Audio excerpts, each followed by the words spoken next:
I think one of the impacts of the demographics, of the changing demographics, and I think Laura Rendon was bringing up, we can't think minority programs anymore. I think we need a massive restructuring of K through 12 and reaching into higher education that is massive. Because you can't, I mean, ¿cuánto tiempo va a durar 30 estudiantes, right? By the time they become professors, we're all fossilized. You know, it's like an insane paradigm when your K through 12 population majority is Latino. And then we're scared because we say, okay, well, if we do it for Latinos, then we're going to have to do it for every ethnic group. Yes and no, because, you know, Asians in California are like less than 5%, right? So we really need to think about, we are going to become the majority, and if we don't succeed, the country's not going to succeed. And I am very scared because I've never been the majority of anything. You know, I can do minority really well, you know, and I feel very comfortable at being exceptional because that's the way I was since I started first grade. Well, that mentality can't work anymore. So we need to transculturate majority faculty to, I mean, I thought that was a beautiful story of the first speaker saying, when I learned what this math meant in Navajo, it made me a better teacher. Well, we have to start doing those interventions very, very massively, and vice versa. So when I teach white students, the first thing I tell them is, gotta learn Spanish. You're 18, 19 years old. For the rest of your life, Spanish is going to be important to you. So you better start now. And they get all excited, you know, because it's like an inclusive thing. Rather than saying, you don't speak Spanish, you're not going to be able to do it. It's saying, your clients, it doesn't matter what area you're going to work in, it's going to be Spanish dominant, so start now. And they get very excited. So I think we need to really think in very profound ways and massive ways how we're going to accomplish this. Yeah, I was going to comment that when I was in Corpus, we developed a program out of the enrollment management that talked about high school to college transition, and we identified particular schools in Corpus. And we had a cadre of students that we put through, I guess you could call them workshops or experiences. I mean, something as simple as dining etiquette. Yeah. Because a lot of these kids that were high achievers, even though they were low income, were going on to college. But they didn't have some of the, you know, what we call the cositas that you're going to be evaluated on. And dining etiquette, dressing for success. And the dining etiquette was taught by a very sensitive person saying, you know, everybody's eating with their hands. We eat wraps, tacos, hamburgers, and that. So everybody needs to learn. So it's just not just the Mexican Americans, everybody needs to learn. So, and then the other thing, we brought them to campus and we had faculty talk about their life stories.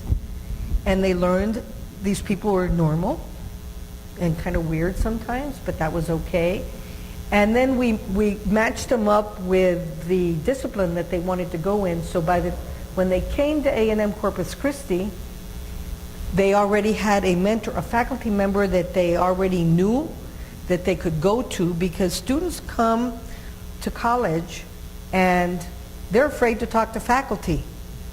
And so consequently, we felt that this would give these students a leg up because they already knew a science major student or students, and they already knew a faculty member.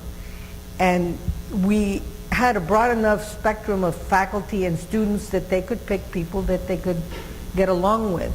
So unfortunately, after I left, there was no leadership, and Noe Ortega is the one, he and I ran this program. He's now at U of M graduate school. And so what happened is the administration was not invested in it because they didn't believe it was necessary to help students make that transition. And if you didn't have any special programs, it wasn't going to be done in the colleges. And I can tell you, it wasn't going to be done to the extent that it was being done when I was there. because the new dean is a nice guy and all that, but he is the dean in the traditional sense of, I'm dean, everything happens at the department level, and the faculty are in charge of the curriculum and in charge of these programs, as opposed to being invested in changing what a college is really supposed to be doing and providing the academic leadership and the intellectual integrity. And administrators don't want to do that. They don't want to dirty their hands. I think we're out of time, right? I want to be mindful of not, who are our leaders here? Are we out of time? There's room for one more question. Okay. Because Bill is our friend. So you notice that there are a lot of PhDs in this room.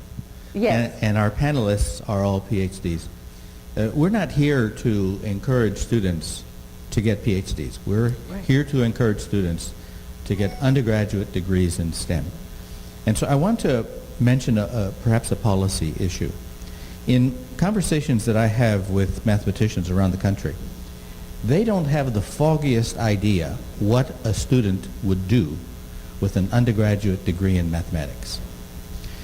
And so because of that, they don't encourage their students to pursue mathematics, and they're cheating these students out of a wonderful career. So I think we need professional development for university faculty to talk about the importance of an undergraduate STEM career. Now, professional development at that level, okay, that's a hard sell. But one thing that we could attempt to do is to create baseline data at our universities to determine how many graduates we have in each major. Incredibly enough, many mathematics departments don't collect this data. And more importantly, what is it that the student does with that degree? Where do they find employment? Now, the great majority do not go to graduate school. If the faculty could begin to understand what it is that a student does with that undergraduate degree, they might be informed as to the usefulness of an undergraduate STEM degree.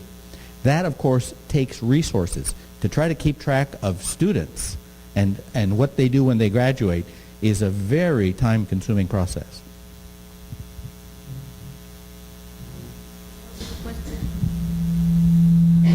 What was the question you wanted us to answer? So it was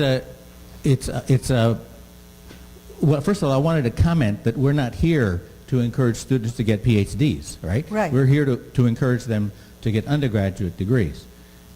And one huge barrier that exists to this is faculty at our universities that don't understand incredibly enough what an undergraduate degree is for. And so the comment really wasn't for you, it was a policy statement that we might want to put forth. Well, I think you're right, and I think that that's one where we throw back to the professional society.